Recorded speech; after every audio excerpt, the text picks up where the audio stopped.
my great friend. My name is Samuel Sane from Kenya, representing Africa here at Kim's Hospital. Today I would like to introduce a special doctor, Dr. Narendra Kumar. Good. Doctor. Yeah. What is your specialty? Basically, I'm an oncologist, hematologist, and a bone marrow transplant specialist. So, working in KIMS since last 12 to 13 years. 13 years? Yes. Wow, that's great. So, we are doing hair transplant since last 10 years here.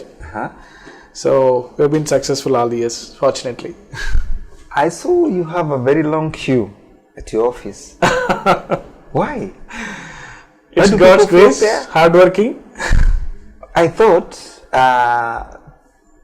you delay attending to the patient. I know. I attend very fast. I start my OP morning around 8:30 and I'll be here till evening 5:30, 6 sometimes. Wow. So I take only 1.5 hour break to see the inpatients. Yes. Otherwise I'll be seeing patients continuously. Yes. So there is no delay from my part. So I'll be seeing continuously.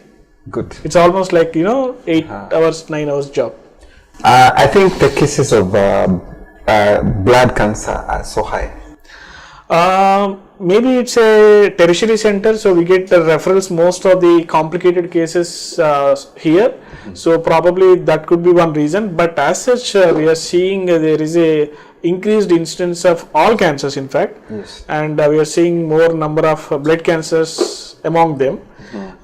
Since last 4-5 years, we are seeing definitely more number of patients. Maybe it is a referral bias, yes, or definitely there might be an increase in incidence of cancers as such. Doctor, how many patients have you treated so far since you started joined here? So you are asking all patients, or you are asking the approximate number of patients you have managed that is huge. Actually, my inpatients only, they will be more than around 7,000 to 8,000 patients, and OP you can multiply at least 2 to 3 times with that.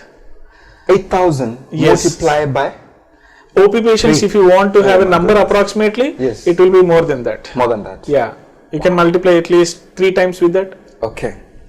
What are the types of cancers have you encountered, or how many do you know, or how many do you treat? So in our center, especially in Hyderabad, as I'm interested in and focusing more on hematology and transplant, so I see more number of oncology like hemo-onc, like blood cancers, lymphomas, myelomas, and transplant related patients. But as a specialist, I take care of even general oncology patients. So I see wide variety of patients, and probably per day I'll be seeing around 30 to 40 outpatients and around 10 to 15 patients, inpatients every day. So among them, if you ask me, hematology wise, more number of blood cancers, and solid tumors, if you ask me, more of a breast cancers and lung cancers. And again, I see one more variety of hematology is benign hematology, that is non-cancer cases in hematology. They are more of sickle cell, thalassemia. These are the commonest things which I see in my daily practice. So these are the things which I daily see in my practice. Okay. You have mentioned about sickle cell disease. Yes. Is it cancer? No. They're all non-cancerous. So we use a term benign hematology. Benign means non-cancerous. Non-cancer. So for any cancer, in a medical terminology, we call it as malignant hematology. Yes. You understand literal meaning malignant. If you don't like somebody, use a malignant. So this is so similar way. So any blood cancer, we use a medical term as malignant hematology. And for benign hematology, the benign is they are not aggressive, but they can create a problem. Do sickle cell patients recover? Yes. After again. treatment? Definitely, but the patients are divided into mild variants like traits and severe variants like sickle cell disease, and they have sometimes sickle thal, and within sickle also there are different varieties. So suppose if you see a trait patient, you don't need to do them anything specifically for them, just we have to take care by putting a folic acid tablet, that is sufficient. But generally they need to have follow-up at least 2 to 3 once in 2 to 3 months, because even those patients can have other medical complications, like they can have autosplenectomy, that means one is spleen is important part of our body which provides immunity for us. So sometimes it gets damaged, sometimes it can affect the kidneys, sometimes it can affect the bones also, even in milder variants if you are not careful enough. But if you are looking at the sickle cell disease patients, that is the little severe variety of sickle cell disease, they have to be very closely followed, because in this variety lot of complications we see. It can affect every part of your body, like from top to bottom. It can affect your brain, it can cause a stroke, it can affect your eyes, vision, it can affect your heart, because the sickle cells gets clogged in the blood circulation. So it can affect your heart, it can affect your lungs. So all these we describe in medical terminology as a sickle cell crisis. Sickle cell crisis. So anything which happens in a acute condition or acute phase which causes pain and which can affect any part of the body, we call it as a sickle crisis. Suppose it affects the lung, I say it is a sickle cell crisis in the lung. If it affects the bone, crisis in the bones. If it affects the circulatory system, causing finger abnormalities or circulatory flow anywhere in the body, if it affects, then we call those areas specifically using a word, and crisis is used followed by it, the organ part followed by crisis. So suppose like if you affect the brain, crisis in the brain. So that is how we define the complications in the sickle cell disease. So it is very important for these patients to have follow-up and treatment as early as possible, because of the crisis patient can die. And recently I came to Zambia, the African country. Surprisingly, I came to know many of the patients, they die without knowing the cause. That's true. I spoke to the local population and doctors also. They gave me feedback saying that they used to think that they have died because of some unknown cause. Sometimes they used to think, they link up with the God and say it is unlucky or bad things. So most of the patients used to die without knowing the cause. People so later they go to a point saying that the disease comes from the family background. So I came to know it's very high prevalent in Africa. In Kenya, Zambia, I have been there and I spoke to doctors. I came to know that it's very high incidence, and now people are knowing that the patients who are dying, probably they are related to sickle cell disease. It's true. So that's very important thing where everybody should get aware of this disease. And the important part, it has got good treatment. So that everybody has to realize that sickle cell disease has got very good treatment. What are the procedures or measures our African people should do so that they can be diagnosed this kind of sickness? So in my opinion, the most important thing here is, as your country has got high prevalence and high incidence of sickle cell disease, two ways it can be done. One, a government initiative, and any NGO initiative who are very active, who are concerned with the society. They have to identify areas where the sickle cell disease is very high, and they have to screen. Suppose if you screen with simple tests, it costs in India with probably around 3,000 rupees for us. But if you purchase a machine in your own country and install there, it can be cheaper. It can be cheaper, true. I don't know the exact currency conversion, I don't know. You multiply by 1.7. So Indian rupee plus into 1.7, maybe it's around 2 rupees, I think. So if you install there, it will be very cheaper. So you can do a screening in large population of patients. And once you have a fair idea that how many percentage of population being affected, then you can focus on those subjects. And among those, you have to differentiate milder variants and severe variants. Focus on the severe variants first. Take care of them. That's the first step to prevent the complications in the present generation who already got affected. So if you screen the population, you know who is affected and not affected.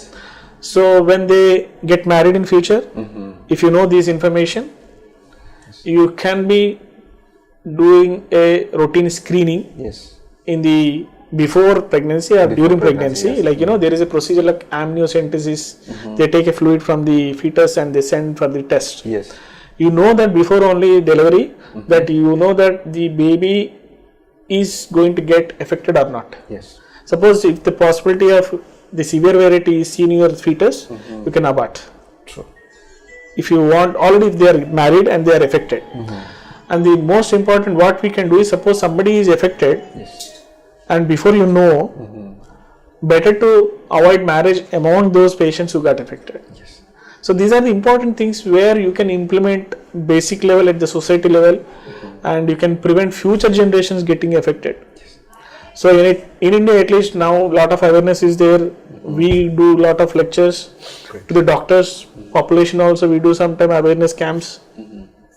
Now most of the population here are sensitized, and we generally asking them to do before marriage, especially in the endemic areas, to do HP electrophoresis and screen them. Suppose if they are affected, still they want to go ahead with marriage.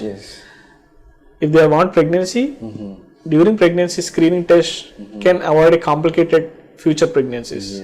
If it is not affected, the fetus, they can go ahead with the pregnancy, delivery, everything. And if you know before only, that is an advantage. You can prevent the future generations getting affected with the at least severe varieties. And if the couple understands the risk, maybe if they understand medical issues, they can avoid even marriages and go with the safe couple, the opposite sex, so that you can avoid the high risk pregnancies and high risk marriages.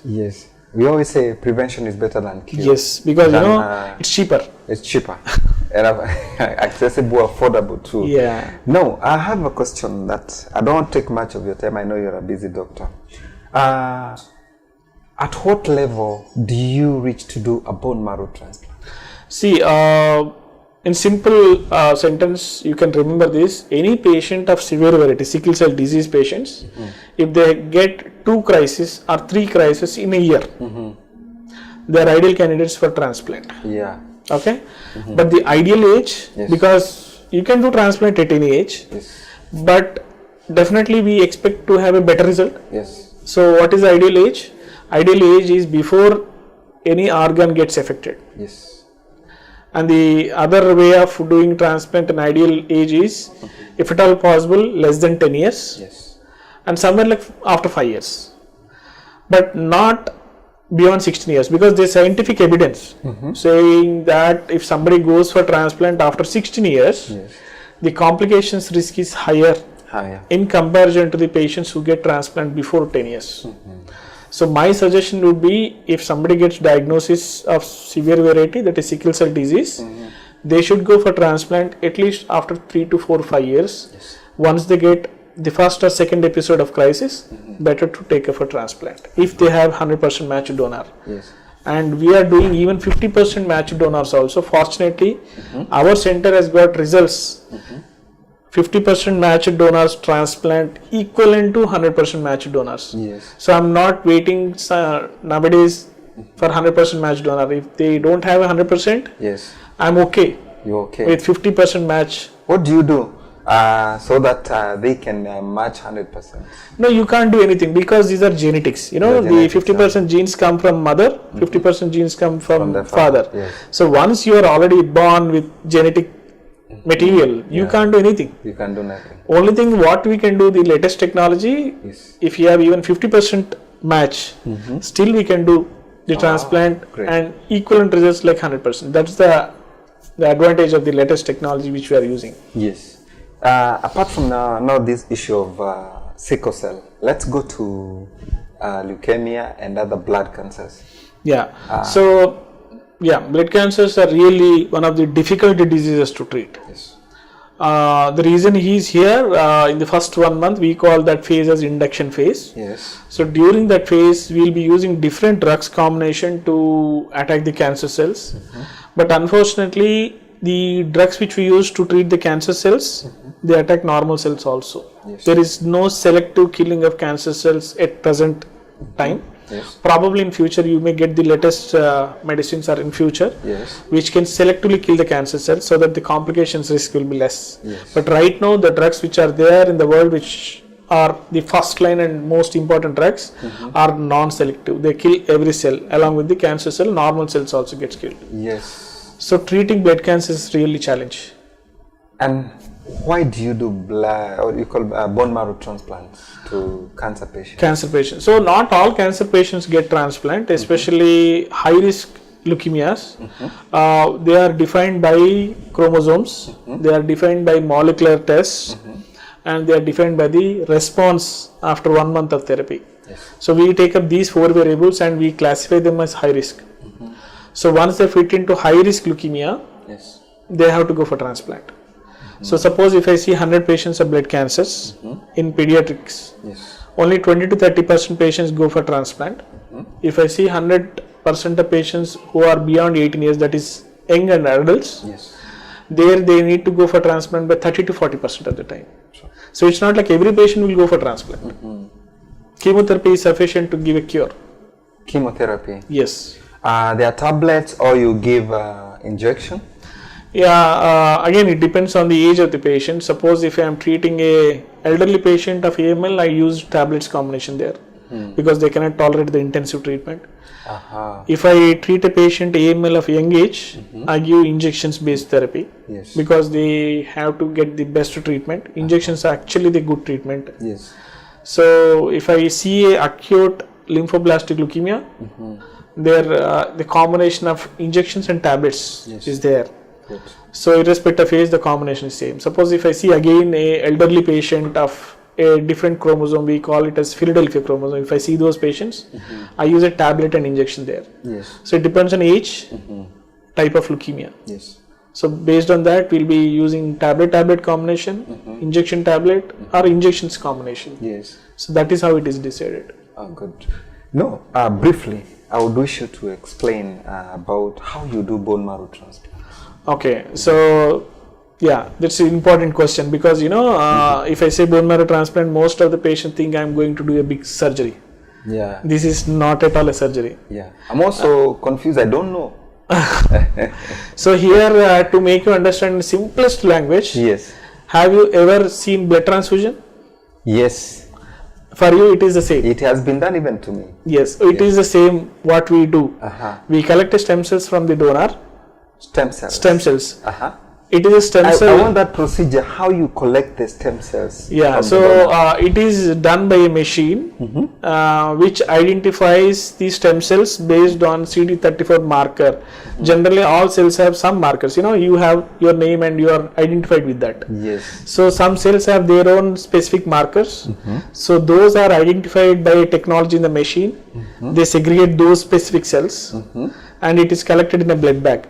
So if you see the bag, it is like a regular blood bag. But it is condensed or concentrated with stem cells. For you, it looks like a regular blood bag. So we collect that, then we give chemotherapy, we prepare the patient, we put the stem cells into the patient body. Through blood, normal transfusion. Yes. So somebody seeing the transplant procedure, they think this is so simple. A complicated and very complex one. Yes, the word looks like very complex, but if you see staying there, it looks very simple. So some patients say that, is this the procedure which they are scared of? So, but behind that, lot of hard work is there. We have to identify patient, we have to give chemotherapy, we have to take care of the procedure. It is complex from our side. For somebody who is seeing outside, it looks very simple. It's almost like 30 days hard work, 24 hours. 24 hours. Yes. At what percentage of the success rate do you get after the bone marrow? Yes. So again, it depends on the diagnosis, age group. If I am doing a transplant for benign hematology cases like sickle and thalassemias, for pediatric, the success rate is 90 to 95%. So 5% risk anybody has to accept. If I am doing a transplant for elder patients like middle age group, the risk is almost 10%. So that risk is like death, life risk. If I am doing for malignant transplants, again, as such, the success rate is, transplant success rate is 90%, but long-term survivals is 60%. You understood? Long-term survival is different, transplant success rate is different.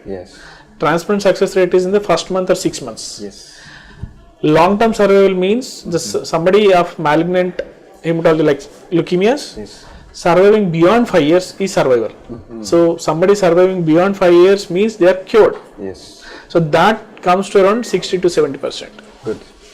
But if you are asking about the benign cases like sickle and thal, 5 years survival is 90%. 90%. You understood? Yes. So that's the difference. Good. Now, who is a person who qualifies to give the bone marrow Stem cell donation. Stem cell. Yeah, so there is a criteria we follow based on scientific evidence. We have taken stem cells recently from 5-year kid also, because we are 5-year-old kid. Because his father had a difficulty in getting the stem cells. Their family members initially cooperated and said we'll give it, and last moment they said we'll not. So it's a very crucial treatment, because without treatment he is going to die. So we were like, there was no option for us. We went ahead with his son, and fortunately we got very good stem cell collection, because it depends on the recipient, that is patient weight also. Yes. Based on the patient weight we will be collecting the stem cells. Okay. So if the weight mismatch is high, sometimes we will face difficulty, but fortunately we got more than expected stem cells. Yes. And we did transplant. That person is doing really good now. It's been like now 7 months. So we can collect the stem cells from the age of 1 to 2 years. 1 to 2 years. Yes, because suppose if you are doing a pediatric to pediatric transplant, yes, for us even a small donor is also sufficient. Even to one old person. Yes. Suppose if I am doing a transplant for a 1-year-old kid, suppose his sibling is there 2 years, you can take from 2-year kid to 1 year. Can a female give bone marrow to? Yes, yeah, that is a criteria I'm going to say. So we always want a young male is the ideal donor. Male. Yes, males. Males. Generally we avoid females. Even if female is matched, we look at unmarried or patients who don't have kids. Yes.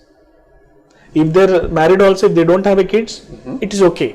But if somebody gets kids, their body gets sensitized because of pregnancies. Because of the pregnancy. Yes. So for us, married with kids, female is the last option. The last option. Yes. Oh, and we always want young persons. We don't generally go beyond 40 to 50 years. Yes. But if it is necessary, compulsory, we go up to 60 years also. Yes. But as the age increases, the risk for the patient increases in terms of GVHD. Yes. So always we want young males. Males. Good. Thank you, doctor. The last question I would wish you to ask you is this. I believe in technology so much. What are the equipments that are so beneficial to you to make your work easier in this field?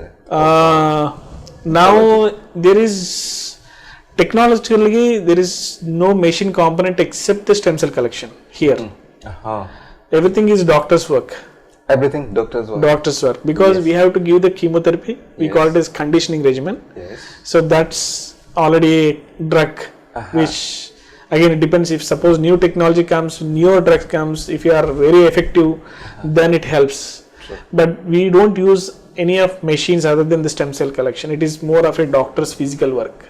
I wish to see this machine. Yeah, you can see in the blood bank. So if you might have seen the platelet collection machine. Yeah. Single donor platelet collection they do with the machine. You have an idea of that? No. It's the same machine we use. Same machine. Yes, but the program is different to collect the platelets there. But if you are doing a stem cell collection, the program is different, because you need to identify, right? Yes. See, from me and you, how we are identified based on our appearance. Yes. So each cell has got its own specific appearance markers. Yes. So they use that technology, like there is a laser technology in the machine which identifies the cells. It is a platelet, it is a RBC, it's a stem cells, it's a white cells. Yes. So that is important technology which has to be present in that machine. Yes. So that is important. If it is very latest with high-end features, yes, it is more good for the patient, because it concentratively collects the stem cells. If more effectively collect the stem cells, it is better for the patient. Yes. So that's important component. Good advice. Doctor, I want you to tell Africans, mostly on cancer issue and sickle cell, what they should do to prevent this menace, this dangerous disease, this killer disease. See, prevention, as I said, only important for sickle cell thalassemia is screening.